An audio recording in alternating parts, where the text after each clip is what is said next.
June 13th, 2014.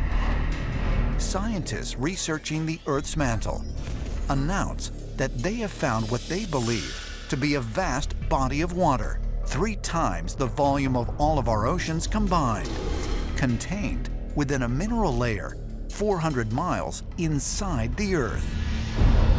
The discovery shakes the foundation of what scientists and scholars thought they knew about the ground under our feet. We have just scratched the surface of the Earth. We drilled down like 8 miles and we had to stop because it got too hot. Out of 4,000 miles, basically to the core of the Earth, we went down 8. That's nothing. We have more than 70 active space programs right now. We can tell you more about the surface of the moon than we can the surface underneath our own oceans. Since we have not actually drilled down far enough to confirm these findings, could it be that we may be wrong about the composition of our own Earth? Some ancient astronaut theorists say yes, and suggest that according to our earliest mythologies, an other Earth might not be found in the heavens, but deep within our own planet. One of the most consistent themes that we find in ancient cultures when we travel around the world is the idea that there is another world, another Earth inside of the planet.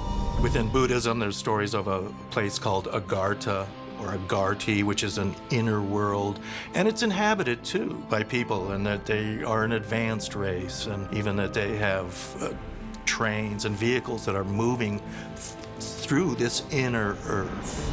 Is it possible that an other Earth can be located within the confines of our own planet?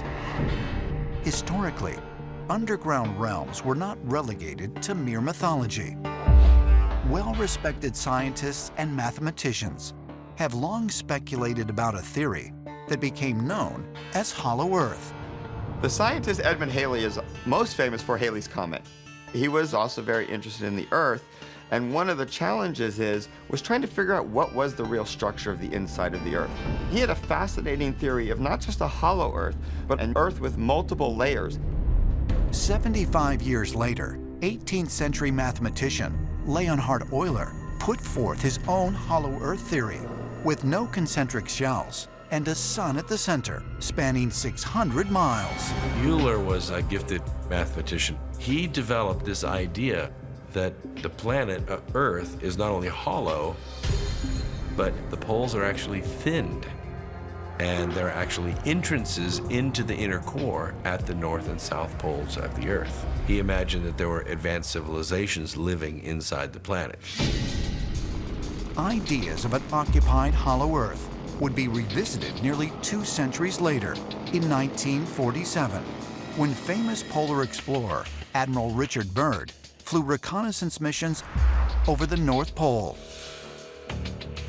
Byrd allegedly reported in his private journal about a mysterious land beyond the North Pole, which he called the center of the great unknown. Admiral Richard Byrd was able to fly to the North Pole and back and recorded flying over lush green areas where none should have been. And then 3 years later, he flew over the South Pole.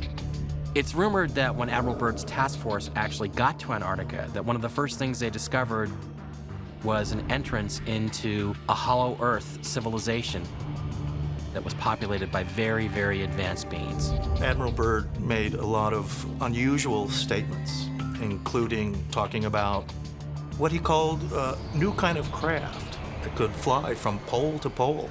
And when Byrd got back to the United States, he was brought back to Washington, where he was questioned very heavily about his statements.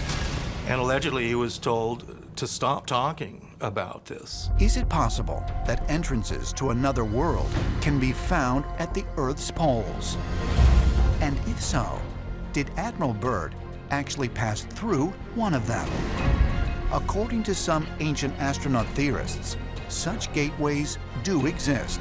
If we were to discover the other Earth, the place we have sought, the missing world, it would be profoundly humbling.